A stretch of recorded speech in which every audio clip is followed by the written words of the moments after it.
എല്ലാവർക്കും യേശുക്രിസ്തുവിൻ്റെ നാമത്തിലുള്ള സ്നേഹവന്ദനത്തെ അറിയിക്കുന്നു. ഇന്നത്തെ വചനധ്യാനം ആരംഭിക്കുന്നതിന് മുമ്പ് ഒരു ചോദ്യം ചോദിക്കുവാൻ ആഗ്രഹിക്കുന്നു. ആദ്യത്തെ വചനം ഏതാണ്? ആദ്യത്തെ വചനം നമ്മുടെ എല്ലാം ചിന്തയിലേക്ക് വരുന്ന ഉത്തരം ഇതായിരിക്കും. ഉൽപ്പത്തി പുസ്തകം 1-ാം അധ്യായം 1-ാം വാക്യം, ആദിയിൽ ദൈവം ആകാശവും ഭൂമിയും സൃഷ്ടിച്ചു. തിരുവെഴുത്ത് തന്നെ പറയുന്നു, വചനമെന്നാൽ ദൈവത്തിൻ്റെ വായിൽ നിന്ന് പുറപ്പെട്ടു വരുന്ന വാക്കുകളാണെന്ന്. അങ്ങനെയെങ്കിൽ അതാണോ ആദ്യത്തെ വചനം?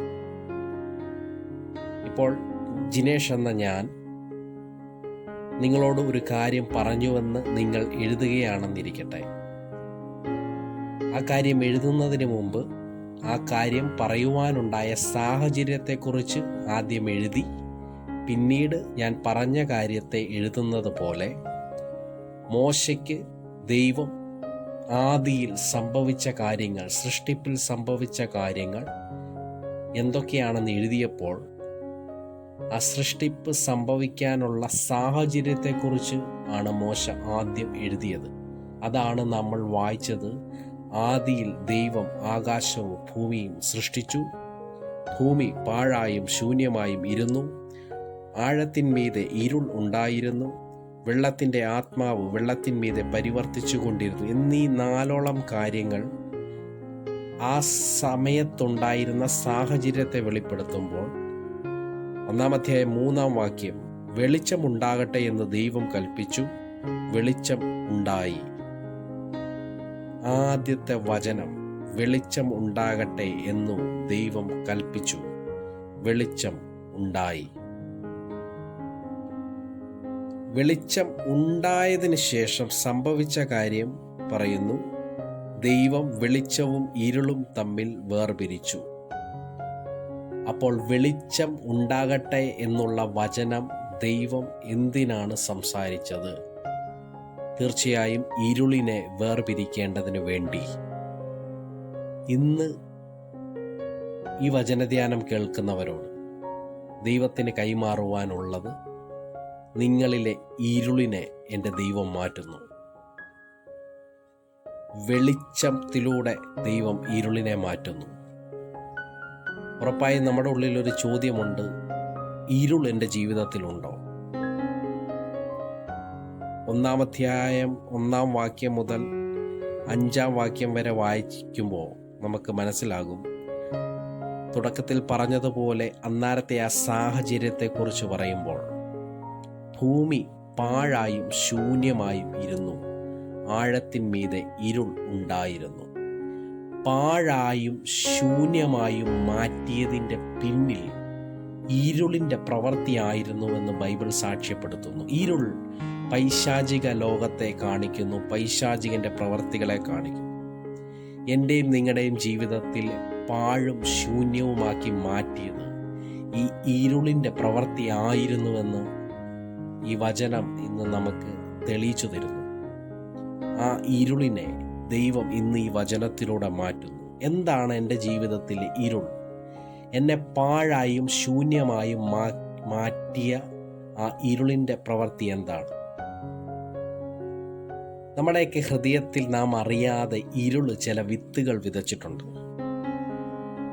അത് ചിലതിങ്ങനെയാണ്. ചിലർക്ക് ചില പരാജയ ബോധങ്ങൾ, നിരന്തരമായ പരാജയങ്ങൾ, മരണഭീതി, ലക്ഷ്യമില്ലാത്ത ജീവിതം, ലക്ഷ്യബോധം നഷ്ടപ്പെട്ടു പോയി, ഒന്നും എനിക്ക് ആകാൻ പറ്റില്ലെന്നുള്ള നിരന്തരമായ ചിന്ത, അമിതമായ ചിന്തകൾ, ഒന്നും എനിക്ക് വിജയകരമായി ചെയ്യാൻ സാധിക്കത്തില്ലെന്നുള്ള ചിന്തകൾ, മറ്റുള്ളവരോട് തുറന്ന് ഇടപെടാൻ കഴിയാത്ത അവസ്ഥ, ജീവിതത്തിൽ ഒരു സന്തോഷവും അനുഭവിക്കാൻ പറ്റാത്ത അവസ്ഥ, അതുകൊണ്ട് തന്നെ മറ്റുള്ളവരിൽ നിന്നും അകന്നു മാറിയുള്ളൊരു ജീവിതം, എപ്പോഴും നിരാശ, തന്നെ മറ്റുള്ളവർ മാനിക്കില്ലെന്നുള്ളൊരു തോന്നൽ, ആത്മഹത്യ ചിന്തകൾ, നിരന്തരം ആത്മഹത്യ ചെയ്യണം എന്നുള്ള പ്രവണതകൾ, എനിക്ക് സൗന്ദര്യമില്ല എന്നുള്ള ചിന്ത, എൻ്റെ കൂടെയുള്ളവർക്ക് എന്തെങ്കിലും സംഭവിക്കുമെന്നുള്ള ഒരു ഭയം, ആത്മവിശ്വാസമില്ലാത്ത അവസ്ഥ, കൂടെ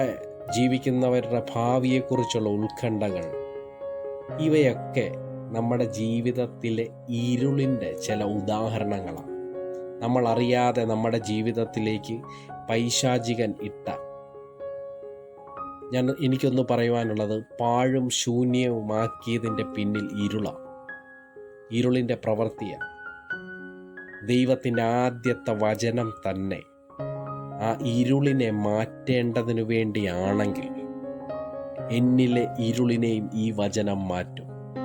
കാരണം വചനം എൻ്റെ കാലിന് ദീപവും എൻ്റെ പാതയ്ക്ക് പ്രകാശവുമാണ്. യെശയ്യാപ്രവചനം 60-ാം അധ്യായം അതിൻ്റെ 1-ാം വാക്യം ഇങ്ങനെ പറയുന്നു: ഞാൻ എഴുന്നേറ്റ് പ്രകാശിക്കും, എൻ്റെ പ്രകാശം വന്നിരിക്കുന്നു, യഹോവയുടെ തേജസ്സും എൻ്റെ മേൽ ഉദിച്ചിരിക്കുന്നു. ഞാൻ പ്രകാശിക്കും. എഴുന്നേറ്റ് പ്രകാശിക്കുക എന്ന് പറയുമ്പോൾ ഞാൻ പ്രകാശിക്കും. എന്നിലെ ഇരുളിനെ മാറ്റി എന്നെ പ്രകാശിതനാക്കി മാറ്റുന്ന കർത്താവ് എന്നോട് കൂടെയുണ്ട്. ഞാനോ ലോകത്തിൻ്റെ വെളിച്ചമാകുന്നു എന്ന് പറഞ്ഞവൻ എന്നോട് കൂടെയുണ്ട്. ഇരുളുള്ളപ്പോൾ, പ്രതികൂലമായ കാലാവസ്ഥ നിൽക്കുമ്പോൾ, ഉണ്ടാകുമെന്നറിഞ്ഞിട്ടും യേശു കർത്താവ് ശിഷ്യന്മാരോട് പറഞ്ഞു, നാം അക്കരയ്ക്ക് പോകാം, അമരത്തിൽ എൻ്റെ കർത്താവുണ്ട്.